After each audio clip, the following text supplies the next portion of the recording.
السلام علیکم۔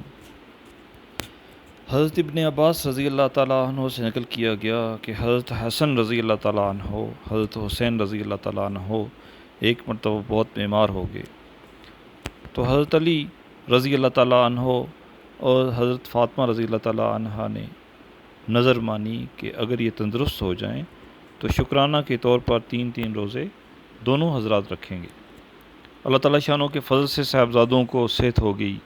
ان حضرات نے شکرانہ کے روزے رکھنے شروع فرما دیے، مگر گھر میں نہ سحر کے لیے کچھ تھا نہ افطار کے لیے۔ فاقہ پر روزہ شروع کر دیا۔ صبح کو حضرت علی کرم اللہ وجہ ایک یہودی کے پاس تشریف لے گئے جس کا نام شمعون تھا کہ اگر تو کچھ اون دھاگا بنانے کے لیے اجرت پر دے دے تو محمد صلی اللہ علیہ وسلم کی بیٹی اس کام کو کر دے گی۔ اس نے اون کا ایک گٹھڑ 3 سا جو کی اجرت طے کر کے دے دیا۔ حضرت فاطمہ رضی اللہ تعالیٰ عنہ نے اس میں سے 1/3 کاتا اور 1 سا جو اجرت کے لے کر ان کو پیسا اور 5 نان اس کے تیار کیے، ایک اپنا میاں بیوی کا، 2 دونوں صاحبزادوں کے اور 1 باندی جس کا نام فضہ تھا۔ روزہ میں دن بھر کی مزدوری اور محنت کے بعد جب حضرت علی کرم اللہ وجہ حضور صلی اللہ علیہ وسلم کے ساتھ مغرب کی نماز پڑھ کر لوٹے اور کھانا کھانے کے لیے دسترخوان بچھایا گیا، حضرت علی رضی اللہ تعالیٰ عنہ نے ٹکڑا توڑا ہی تھا کہ ایک فقیر نے دروازہ سے آواز دی کہ اے محمد صلی اللہ علیہ وسلم کے گھر والو، میں ایک فقیر مسکین ہوں، مجھے کھانا دو، اللہ جل شانہ تمہیں جنت کے دسترخوان سے کھانا کھلائے۔ حضرت علی کرم اللہ وجہ نے ہاتھ روک لیا۔ حضرت فاطمہ رضی اللہ تعالیٰ عنہ سے مشورہ کیا، انہوں نے فرمایا ضرور دے دیجئے۔ وہ سب روٹیاں اس کو دے دیں اور گھر والے سب کے سب فاقہ سے رہے۔ اسی حال میں دوسرے دن کا روزہ شروع کر دیا۔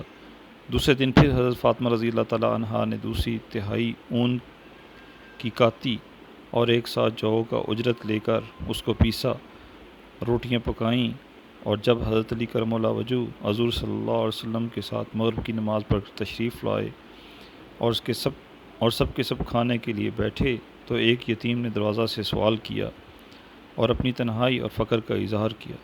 ان حضرات نے اس دن کی روٹیاں اس کے حوالہ کر دیں اور خود پانی پی کر تیسرے دن کا روزہ شروع کر دیا، اور صبح کو حضرت فاطمہ رضی اللہ تعالیٰ عنہ نے اون کا باقی حصہ کاتا اور 1 سا جو کا رہ گیا تھا وہ لے کر پیسا، روٹیاں پکائیں، اور مغرب کی نماز کے بعد جب کھانے بیٹھے تو ایک قیدی نے آ کر آواز دے دی اور اپنی سخت حاجت اور پریشانی کا اظہار کیا۔ ان حضرات نے اس دن کی روٹیاں اس کو دے دیں اور خود فاقہ سے رہے۔ چوتھے دن صبح کو روزہ تو تھا نہیں لیکن کھانے کو بھی کچھ نہیں تھا۔ حضرت علی رضی اللہ تعالیٰ عنہ دونوں صاحبزادوں کو لے کر حضور صلی اللہ علیہ وسلم کی خدمت میں حاضر ہوئے۔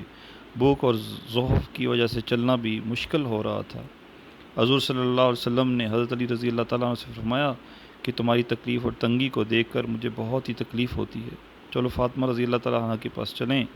حضور صلی اللہ علیہ وسلم حضرت فاطمہ رضی اللہ تعالیٰ عنہ کے پاس تشریف لائے۔ وہ نماز پڑھ رہی تھی، بھوک کی شدت سے آنکھیں گڑ گئی تھیں، پیٹ کمر سے لگ رہا تھا۔ حضور صلی اللہ علیہ وسلم نے ان کو اپنے سینہ سے لگایا اور اللہ تعالیٰ شانوں سے فریاد کی۔ اس پر حضرت جبرائیل علیہ السلام سورۃ طہار کی آیات جس کا ترجمہ ہے لے کر آئے۔